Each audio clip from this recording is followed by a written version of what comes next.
Et si les plus grands secrets pour s'enrichir n'étaient pas cachés dans des applis ou des algorithmes complexes, mais dans des histoires vieilles de plusieurs milliers d'années? C'est exactement ce qu'on va voir aujourd'hui avec un livre absolument mythique, L'homme le plus riche de Babylone. Un petit livre qui, depuis presque un siècle, a complètement changé la vie financière de millions de personnes, juste avec une sagesse qui ne vieillit pas.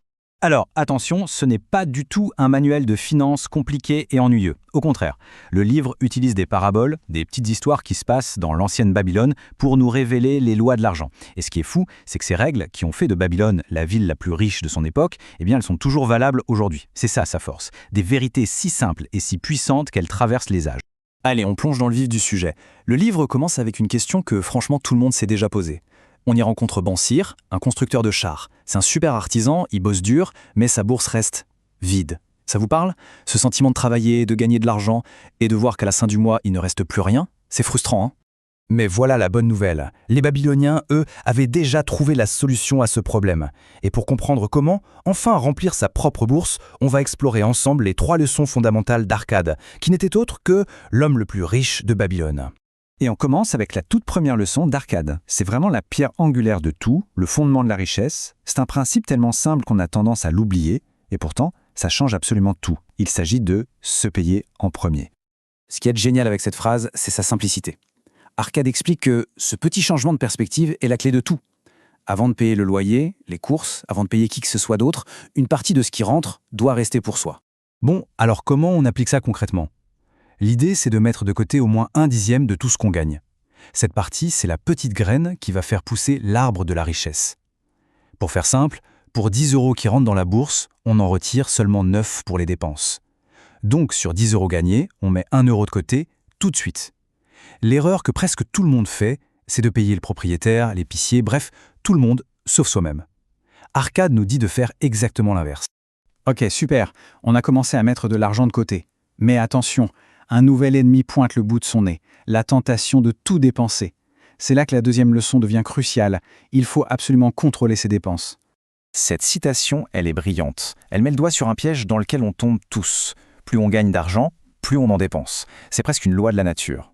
Arcade nous prévient, nos désirs sont illimités, et si on ne fait rien, ils mangeront toujours tout notre argent. La solution, c'est donc de reprendre le contrôle. Il faut se créer un budget pour vivre avec les 9/10 qui restent. Ça nous force à faire le tri entre ce dont on a vraiment besoin et ce qui n'est qu'une simple envie. L'exercice est simple, on liste ses dépenses, on identifie ce qui est essentiel et on ajuste tout le reste. Le but, ce n'est pas de se priver de tout, mais de décider consciemment où va son argent au lieu de le laisser filer entre ses... Et maintenant, c'est là que ça devient vraiment intéressant. Une fois qu'on a mis de l'argent de côté et qu'on maîtrise ses dépenses, il est temps de passer à l'étape qui construit la vraie richesse, faire en sorte que son argent travaille. Alors, le langage est d'une autre époque, c'est sûr, mais l'image est incroyablement puissante. Arcade nous invite à voir notre épargne non pas comme un tas d'or qui dort, mais comme une véritable armée de travailleurs qui génèrent des revenus. Et ces revenus, ce sont leurs enfants qui se mettent à travailler eux aussi.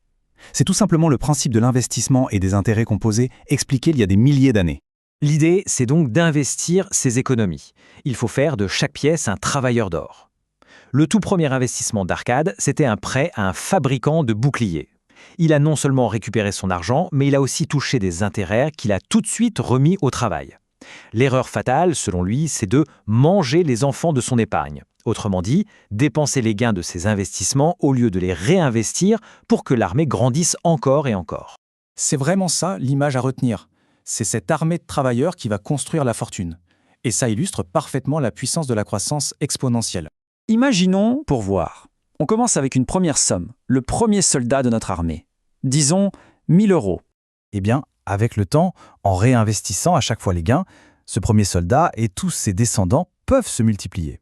Ce chiffre, c'est juste un exemple, bien sûr, mais ça montre bien comment un petit capital de départ peut se transformer en une somme beaucoup plus importante sans qu'on ait à travailler activement pour chaque nouvel euro. D'accord, ces 3 leçons sont super puissantes, mais concrètement, on commence par où? Le livre nous donne une feuille de route hyper claire pour passer de la théorie à l'action. En fait, tout repose sur ces 3 piliers. 1. On se paie en premier, en gardant au moins 1/10 de ses revenus. 2. On contrôle ses dépenses pour vivre avec ce qui reste. Et 3. On fait travailler cet argent en l'investissant intelligemment. Avoir les connaissances, c'est bien, mais ça ne sert à rien sans action. Arcade insiste vraiment là-dessus. La chance sourit à celles et ceux qui agissent. Attendre le bon moment, c'est souvent le meilleur moyen de ne jamais commencer. Alors pour terminer, voici la question qui compte. La sagesse de Babylone a traversé les siècles pour arriver jusqu'à nous. Le chemin vers une bourse bien remplie commence toujours par une seule décision, un seul petit geste. Quelle sera cette toute première pièce mise de côté, non pas pour payer quelqu'un d'autre, mais pour commencer à construire sa propre fortune ?